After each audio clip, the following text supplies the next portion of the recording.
नमस्कार दोस्तों, एक बार फिर से बहुत बहुत स्वागत है आपका my study all in one solution channel में। तो आज हम आपके साथ डिस्कस करेंगे प्राचीन इतिहास के बारे में। ठीक है, प्राचीन इतिहास के बारे में डिस्कस करने से पहले जान लेते हैं इतिहास क्या है। मानव विकास के उस काल को जिसका विवरण लिखित रूप से हो उसे इतिहास कहते हैं।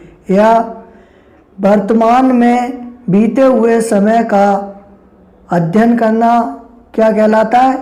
इतिहास कहलाता है। प्राचीन इतिहास को 3 भागों में बांटा गया है। सबसे पहला है प्राग ऐतिहासिक काल और दूसरा है आदि ऐतिहासिक काल, तीसरा है ऐतिहासिक काल। तो प्राग ऐतिहासिक काल को हम सबसे पहले डिस्कस करेंगे। समय के उस काल को कहा जाता है जब मानव थे लेकिन उनका कोई लिखित साक्ष्य नहीं मिला, उसे प्राग ऐतिहासिक काल कहते हैं। प्राग ऐतिहासिक काल को 3 भागों में बांटा गया है। प्राग ऐतिहासिक काल को कितने भागों में बांटा गया है? 3 भागों में। नंबर 1 है पाषाण युग, नंबर 2 है कांस्य युग जिसे ब्रॉन्ज एज कहते हैं, नंबर 3 है लौह युग। पाषाण युग क्या है?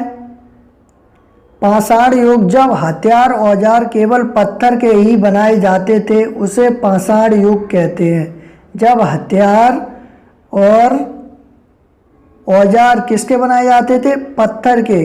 उस काल को क्या कहते हैं? पाषाण युग। ठीक है। कांस्य युग, ब्रॉन्ज एज, जब हथियार और औजार कांसे यानी कि ब्रॉन्ज के बनाए जाने लगे, उस युग को कांस्य युग से जाना जाता है। ठीक है, यानी कि जब हथियार और औजार कांस्य के, ब्रॉन्ज के बनने लगे, उस युग को क्या कहा गया? Bronze age. ठीक है। लौह युग यानी आयरन एज, जब औजार व हथियार लोहे के बनाए जाने लगे तथा प्रयोग किए जाने लगे, उस युग को लौह युग के नाम से जाना गया। ठीक है, उस युग को किस नाम से जाना गया? लौह युग यानी कि आयरन एज। नेक्स्ट है पाषाण युग। इतिहास का वह काल जब मानव का जीवन पत्थरों पर निर्भर था। पाषाण युग क्या है? जब मानव का जीवन, जो मनुष्य का जीवन था, वो पत्थरों पर ही निर्भर था। उदाहरण है पत्थरों से शिकार करना। पत्थरों से, नंबर 1 उदाहरण क्या है? पत्थरों से शिकार करना है। नंबर 2 है पत्थरों की गुफाओं में शरण लेना। शरण लेना मतलब वहीं पे रहना। पत्थरों से आग पैदा करना। ये तीनों काम, यानी कि जो मनुष्य का जीवन था वो पूरा किस पे डिपेंड था? पत्थर पे। पाषाण काल को भी 3 भागों में बांटा गया है। नंबर 1 है पुरा पाषाण काल जिसे पैलियोलिथिक एरा कहते हैं, मध्य पाषाण काल और नव पाषाण काल। ठीक है। नेक्स्ट है पुरा पाषाण काल लगभग 25 लाख साल से 12,000 साल पूर्व तक माना जाता है। औजार का क्या यूज किए गए थे इस समय में? हाथ से बने अथवा प्राकृतिक वस्तुओं के हथियार व औजार के रूप में इस्तेमाल किए जाते थे, जैसे भाला, धनुष, कुल्हाड़ी, तीर, सुई, गदा इत्यादि हथियार थे जो पुरा पाषाण काल में यूज किए जाते थे। इनके जीवन का, जो पुरा पाषाण काल के लोग थे, इनका जीवन का आधार क्या था? इनका जीवन का आधार था शिकार करना। ठीक है। जीवन यापन इनका कैसा था? अस्थाई जीवन था, मतलब एक जगह ये लोग नहीं रहते थे, एक स्थान से दूसरे स्थान घूमते रहते थे, जैसे गुफा, अस्थाई झोपड़ियाँ इत्यादि। ठीक है। नेक्स्ट है इम्पोर्टेंट थिंग है इसमें, मुख्यतः नदी एवं झील के किनारे रहते थे। पुरा पाषाण काल के लोग थे वो मुख्यतः जो नदी एवं झील के किनारे ही रहते थे। ठीक है। आविष्कार क्या हुआ था? आग का आविष्कार पुरा का पाषाण काल में हुआ। इसका जो आग का आविष्कार हुआ वो कब हुआ? पुरा पाषाण काल में ही हुआ था। समाज कैसा था? 24 से 100 लोगों का परिवार एक समूह में रहता था। 24 से 100 लोग थे, वो एक समूह के साथ रहते थे। ठीक है। नेक्स्ट है सेकंड, मध्य पाषाण काल, जिसे इंग्लिश में मेसोलिथिक एरा कहते हैं। 12,000 साल से लेकर 10,000 साल पूर्व तक इस काल को लघु पाषाण युग भी कहा जाता है। ठीक है। 12,000 साल से लेकर 10,000 साल तक इसे कौन सा युग कहा जाता? लघु युग। ठीक है। इस समय औजार क्या यूज हुए थे? हाथ से बने व प्राकृतिक वस्तुओं के हथियार औजार के रूप में प्रयोग किए जाते थे। ठीक है। पूरा जो हथियार और औजार पूरा पाषाण काल में यूज होते थे वही मध्य पाषाण काल में यूज हो रहे थे, जैसे धनुष, तीर इत्यादि। ठीक है। नोट है, मछली को मारने के लिए भाला का उपयोग किया जाता था। जो मछली को मारने के लिए किसका उपयोग करते थे? भाला का उपयोग करते थे। सरल स्थल मतलब इनके रहने का क्या स्थान था? इस काल के भी लोगों की अस्थायी जीवन शैली थी। इस काल के भी लोग थे, उनकी कैसी जीवन शैली थी? अस्थायी थी। जैसे गुफा में अस्थायी झोपड़ियाँ, मुख्यतः नदी एवं झील के किनारे ही रहते थे। जैसा पुरा पाषाण काल से चलता हुआ आ रहा था वैसा ही सरल स्थल यहाँ भी था। समाज कैसा था? समाज में थोड़ा सुधार हुआ था।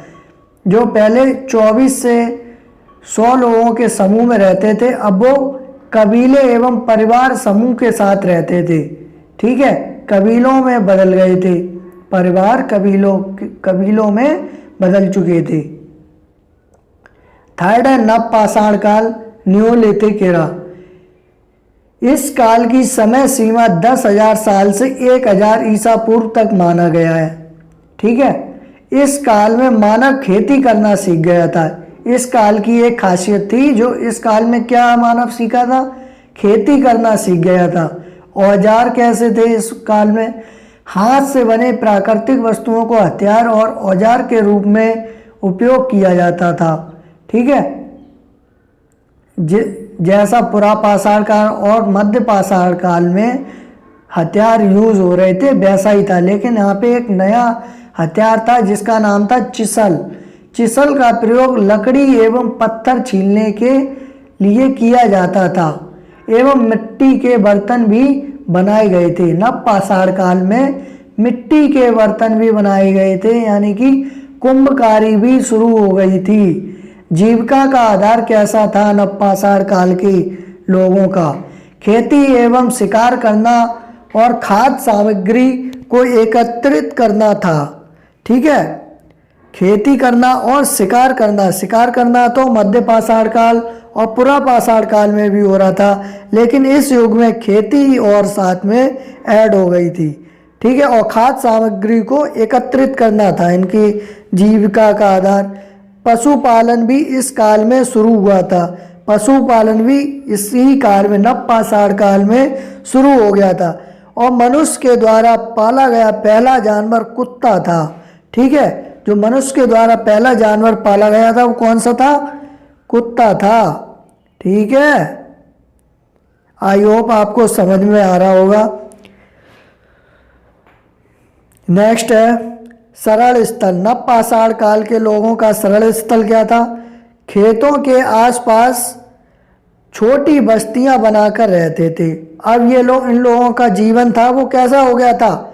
स्थायी जीवन हो गया था, क्योंकि खेती करते थे। इधर से उधर थोड़ी ना खेती कर पाएंगे, इधर उधर घूम के ना कर पाएंगे, मेरा मतलब ये है। ठीक है। एक खेतों के आसपास ही उन्होंने अपनी बस्तियां बना रखी थी और वहीं अपना जीवन यापन करने लगे थे। आविष्कार क्या हुआ? नव पाषाण काल में पहिए का आविष्कार हुआ था। ठीक है।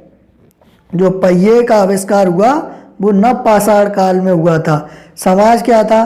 क्षेत्र कबीले के रूप में बन चुके थे। जो इनका एरिया था वो किस रूप में बन गया था, कबीले के रूप में। ठीक है। नेक्स्ट है कांस्य युग यानी ब्रॉन्ज एज। कांस्य युग उस काल को कहते हैं जिसमें मनुष्य ने तावा तथा उसमें मिश्रित टिन धातु से कांसा बनाया था। ठीक है, मतलब तांबे की खोज पहले हो चुकी थी। ठीक है। कांस्य युग उस काल को कहते हैं जिसमें मनुष्य ने तावा तथा उसमें मिश्रित टिन धातु से और टिन को मिला के इसको क्या बना दिया गया था, कांसा बना दिया गया था। इसीलिए इसको क्या कहा गया, ब्रॉन्ज एज। ठीक है। इस युग की विशेषता यह है कि मनुष्य शहरी सभ्यता में बसने लगे थे। इस युग की यही विशेषता थी कि मनुष्य थे वो शहरी सभ्यता में बसने लगे थे। इसी कारण से विश्व की कई जगहों में पौराणिक सभ्यताओं का विकास हुआ था। ठीक है। विभिन्न सभ्यताओं में अलग अलग लिपियों का विकास हुआ जिनकी मदद से आज के पुरातत्व शास्त्रियों को उस युग के बारे में महत्वपूर्ण तथ्य हासिल होते हैं। ठीक है। नेक्स्ट है औजार कैसे थे कांस्य युग में। तांबे एवं कांस के औजार प्रयोग किए जाते थे एवं मिट्टी के बर्तन भी बनाए गए थे। कांस्य युग में भी क्या था, मिट्टी के बर्तनों का साक्ष्य मिला है। ठीक है। अर्थव्यवस्था कैसी थी, खेती, पशुपालन, हस्तकला एवं व्यापार पर निर्भर थी। ठीक है। अर्थव्यवस्था थी जो कांस्य युग के लोगों की, ब्रॉन्ज एज के लोगों की, वो कैसी थी, खेती पर थी निर्भर, पशुपालन पे, हस्तकला एवं व्यापार पर निर्भर थी। नेक्स्ट है थर्ड है लौह युग यानी आयरन एज। आयरन एज उस काल को कहते हैं जिसमें मनुष्य ने लोहे का इस्तेमाल किया था। अभी तक लोहे का इस्तेमाल नहीं हुआ था, अब क्या हुआ, लोहे का इस्तेमाल प्रयोग होने लगा। इसीलिए इस युग को क्या कहा गया, लौह युग। मनुष्य ने लोहे का इस्तेमाल किया।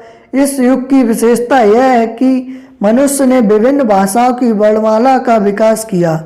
इस युग की एक खास विशेषता यह थी कि मनुष्य ने जो विभिन्न भाषाओं की वर्णमाला का विकास किया था, जिसकी मदद से उस काल के साहित्य और इतिहास लिखे जा सके। ठीक है। इस युग में, लौह युग में औजार थे वो लोहे के औजार बनाए जाने लगे थे।